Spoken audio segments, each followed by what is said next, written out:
અને કેજીકે સમાજના પ્રકાશ સ્તંભમાં આપનું સ્વાગત છે. હું છું તમારો પ્રિય હોસ્ટ કેતન ચાવડા, બ્રિસ્બેનથી છત્તીસગઢના સ્પર્શ સાથે, મારા મિત્રની સાથે. આજે આપણે આપણા શ્રી કચ્છ ગુર્જર ક્ષત્રિય સમાજના મૂળિયા અને તેની સિદ્ધિઓની એક અદ્ભુત સફર પર નીકળવાના છીએ. હા, અને આ કાર્યક્રમમાં આપણે એવા વ્યક્તિત્વો પર પ્રકાશ પાડીએ છીએ જે આપણા સમાજના મૂલ્યો અને સિદ્ધિઓનું સાચું પ્રતીક છે. બરાબર. આપણે એવા લોકોને યાદ કરીએ છીએ જેમને રાષ્ટ્રીય અને રાજ્ય પુરસ્કારો, કૃષિ પંડિત એવોર્ડ કે પછી સાહિત્ય અકાદમી પુરસ્કાર જેવા સન્માન મળ્યા હોય. અને સાથે સાથે આપણા સમાજના પોતાના સમાજ રત્ન અને સમાજ ત્રિવર્ષી પુરસ્કારો પણ ખરા. આ બધું આપણે શ્રી કચ્છ ગુર્જર ક્ષત્રિય સમાજ મહાસભાના માર્ગદર્શન હેઠળ કરીએ છીએ, જેનો મંત્ર છે સહવીર્યમ કરવા વહે, એટલે કે આપણે સાથે મળીને જ્ઞાન પ્રાપ્ત કરવાની શક્તિ મેળવીએ. વાહ! તો આ જ મંત્ર સાથે આજની ચર્ચા શરૂ કરીએ. આજે આપણે વાત કરીશું શ્રી કાંતિલાલ રાઠોડ વિશે. ભારતીય એનિમેશન અને સામાજિક રીતે જાગૃત સિનેમાના એક પ્રણેતા. આપણે એમની મુખ્ય ફિલ્મો, એમને મળેલા તમામ પુરસ્કારો અને એમના સામાજિક જીવન પર ખૂબ વિગતવાર ચર્ચા કરવાના છીએ.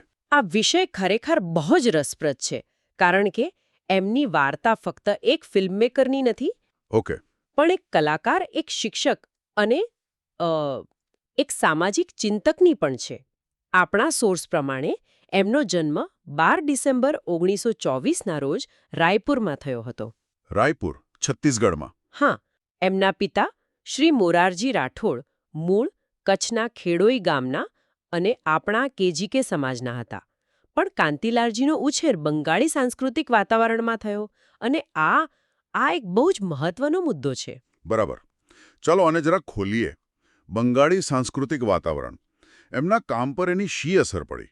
કારણ કે સામાન્ય રીતે તો આપણે ગુજરાત કે કચ્છની અસરની વાત કરતા હોઈએ છીએ. સાચી વાત છે, પણ અહીં જ એમની કલાત્મક દ્રષ્ટિના મૂળ છે. આપણે એ સમયના બંગાળની વાત કરી રહ્યા છીએ, જે કલા અને સાહિત્યનું કેન્દ્ર હતું. એમણે શાંતિનિકેતનમાં કલાનો અભ્યાસ કર્યો. ઓહ, રવિન્દ્રનાથ ટાગોરના શાંતિનિકેતનમાં. બિલકુલ. અને પછી કલકત્તા સ્કૂલ ઓફ આર્ટમાંથી ડિગ્રી લીધી. આ એ જ માહોલ છે જેણે સત્યજીત રે જેવા દિગ્ગજો આપ્યા, જેમણે ગ્રામીણ વાસ્તવિકતા પર ધ્યાન કેન્દ્રિત કર્યું હતું. એટલે કાંતિલાલ રાઠોડના કામમાં, ખાસ કરીને કંકુ જેવી ફિલ્મમાં, આપણને એ જ વાસ્તવિકતાનો સ્પર્શ જોવા મળે છે. બરાબર.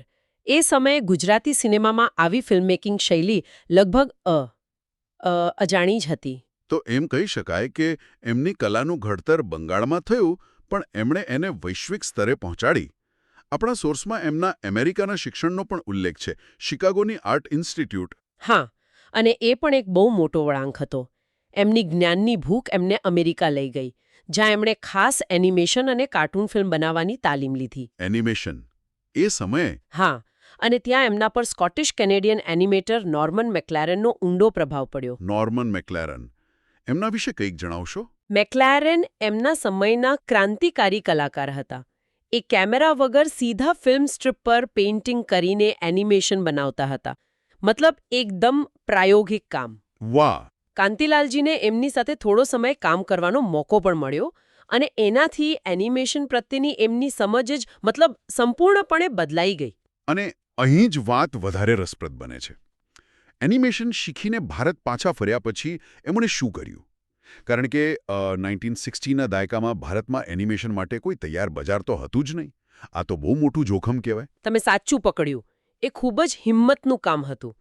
ભારત પાછા ફરતા પહેલા એમણે 1954-56 દરમિયાન અમેરિકાની સર્કસ યુનિવર્સિટીમાં ડોક્યુમેન્ટરી ફિલ્મ નિર્માણ પણ શીખવ્યું હતું. ઓકે, એટલે અનુભવ તો હતો. હા, પણ એમનું દિલ ભારતમાં હતું. અહીં આવીને એમણે 1960માં મુંબઈમાં આકાર ફિલ્મ્સ નામે ભારતનો પહેલો એનિમેશન સ્ટુડિયો સ્થાપ્યો.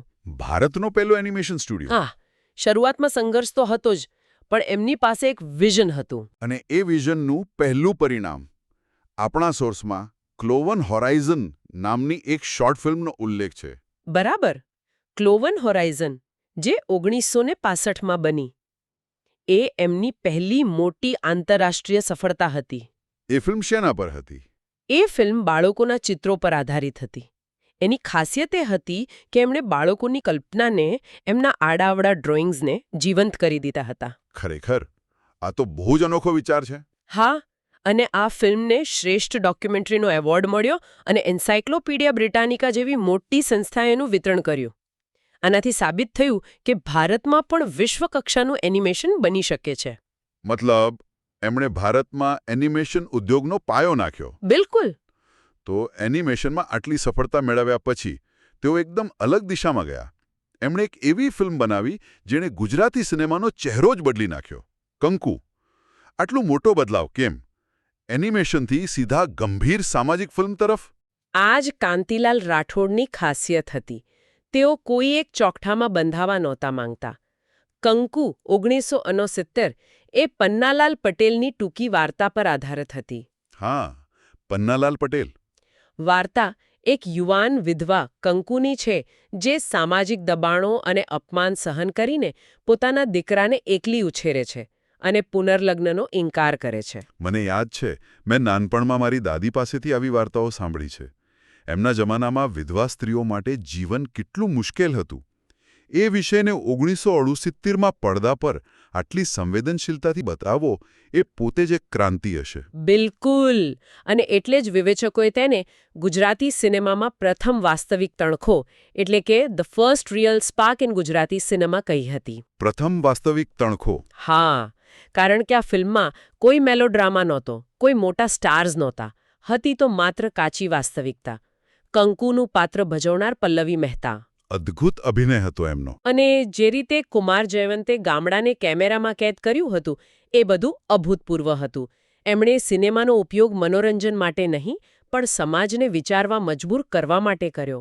અને આ પ્રયોગને જે સ્વીકૃતિ મળી એ પણ કમાલની હતી. આપણા સોર્સમાં પુરસ્કારોની તો લાંબી યાદી છે. રાષ્ટ્રીય પુરસ્કાર, શિકાગો ફિલ્મ ફેસ્ટિવલમાં એવોર્ડ. હા, અને એનું મહત્વ સમજવું બહુ જ જરૂરી છે. કંકુને શ્રેષ્ઠ ગુજરાતી ફિલ્મનો રાષ્ટ્રીય પુરસ્કાર મળ્યો, પણ સૌથી મોટી વાત તો એ હતી કે શિકાગો ઇન્ટરનેશનલ ફિલ્મ ફેસ્ટિવલમાં પલ્લવી મહેતાને શ્રેષ્ઠ અભિનેત્રીનો પુરસ્કાર મળ્યો. એક ગુજરાતી અભિનેત્રીને આંતરરાષ્ટ્રીય એવોર્ડ. વિચારો, 1969માં એક ગુજરાતી ફિલ્મને આટલું મોટું સન્માન મળ્યું. આનાથી માત્ર કાંતિલાલ રાઠોડનું જ નહીં પણ સમગ્ર ભારતીય પ્રાદેશિક સિનેમાનું કદ વધી ગયું. સાચી વાત છે. એ સાબિત કર્યું કે સારી વાર્તાને કોઈ ભાષાની સીમાઓ નડતી નથી. એટલે જ આજે પણ તેની એક નકલ રાષ્ટ્રીય ફિલ્મ આર્કાઇવ પુણેમાં સચવાયેલી છે. તો શું કંકુ પછી તેઓ ફક્ત ગુજરાતી સિનેમા પૂરતા સીમિત રહ્યા કે પછી એમનો કેનવાસ હજુ મોટો થયો? ના ના, એમનો કેનવાસ તો સતત વિસ્તરતો રહ્યો.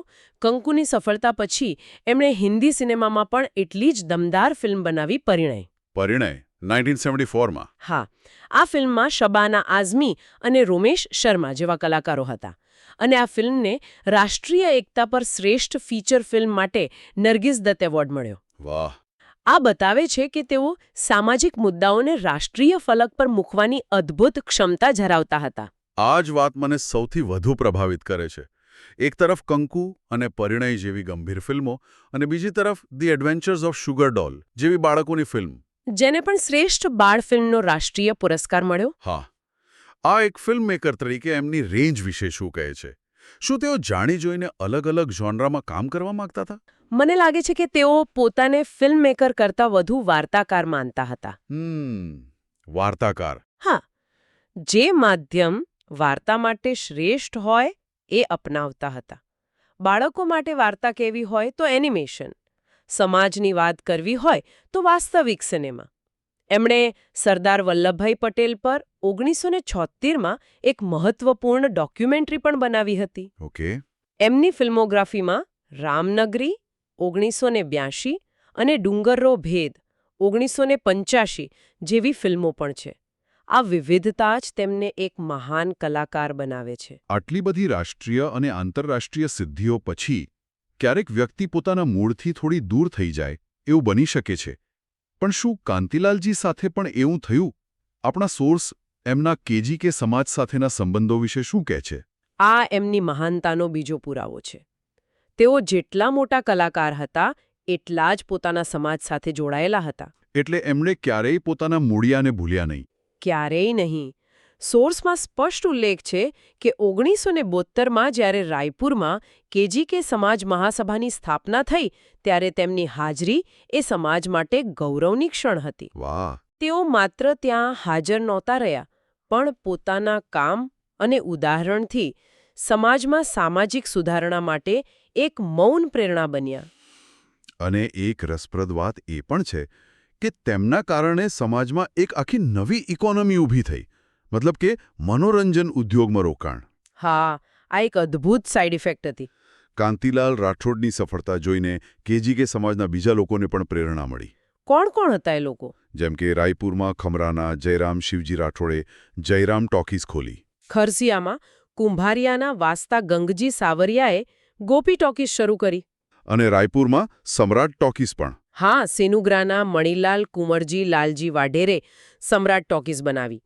આ બતાવે છે કે એક વ્યક્તિનું વિઝન કેવી રીતે આખા સમુદાય માટે પ્રગતિના નવા દરવાજા ખોલી શકે છે. અને આ વારસો આજે પણ એમના પરિવારમાં જીવંત છે.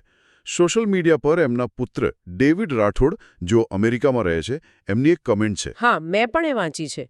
એ આખી વાતનો સાર કહી દે છે. શું લખ્યું હતું એમણે? વચ્ચે સમજણને આગળ વધારે. સમજણને આગળ વધારે. આ બહુ ઊંડી વાત છે. બિલકુલ. આ એક વાક્યમાં તેમની આખી જિંદગીનું મિશન આવી જાય છે. તેઓ માત્ર ફિલ્મો નહોતા બનાવતા, તેઓ લોકો વચ્ચે સેતુ બાંધી રહ્યા હતા. તો આ બધી ચર્ચા પછી એક વાત સ્પષ્ટ છે. કાંતિલાલ રાઠોડ માત્ર એક ફિલ્મ નિર્માતા, એનિમેટર કે કેજીકે સમાજના ગૌરવ નહોતા. એનાથી ઘણું વધારે હતા. તેઓ એક એવા દ્રષ્ટા હતા જેમણે કલાનો ઉપયોગ સમાજને અરીસો બતાવવા અને તેને વધુ સારો બનાવવા માટે કર્યો. એમણે સાબિત કર્યું કે વાર્તા ભલે સ્થાનિક હોય, પણ જો તેમાં સચ્ચાઈ હોય તો તે વૈશ્વિક બની શકે છે. એકદમ સાચું. એમનો વારસો એમની ફિલ્મો કરતાં પણ મોટો છે. એમણે આવનારી પેઢીઓ માટે એક રસ્તો બનાવ્યો કે કલા અને સામાજિક જવાબદારી સાથે સાથે ચાલી શકે છે. તમે સાંભળી રહ્યા હતા કેજીકે સમાજના પ્રકાશસ્તંભ. આપણા પ્રણેતાઓ, આપણા દ્રષ્ટાઓ. તેમનું યોગદાન ઇતિહાસના પાનાઓમાં અંકિત છે. સમાજની વાર્તાઓ કોણ અને કેવી રીતે દુનિયા સમક્ષ રજૂ કરી રહ્યું છે? આ એક બહુ જ મહત્વનો પ્રશ્ન છે. અમે કંકુ ફિલ્મની લિંક અમારા કેજીકે પરિવાર, સમગ્ર ગુજરાતી સમુદાય અને વિશ્વભરના ભારતીય મિત્રો સાથે શેર કરવા માટે ઉત્સાહિત છીએ. હા, આ એવોર્ડ વિજેતા ફિલ્મ અવશ્ય જોજો અને આપણા કેજીકે સમાજના આ દિગ્ગજને સન્માન આપજો. કૃપા કરીને આ પોડકાસ્ટને લાઇક અને સબસ્ક્રાઇબ કરીને તમારો પ્રેમ દર્શાવજો. ખૂબ ખૂબ પ્રેમ, હસતા રહો અને જીવનનો આનંદ માણો. જય માતાજી, જય સ્વામિનારાયણ, જય સમાજ, જય હિન્દ. જય માતાજી, જય સ્વામિનારાયણ, જય સમાજ, જય હિન્દ.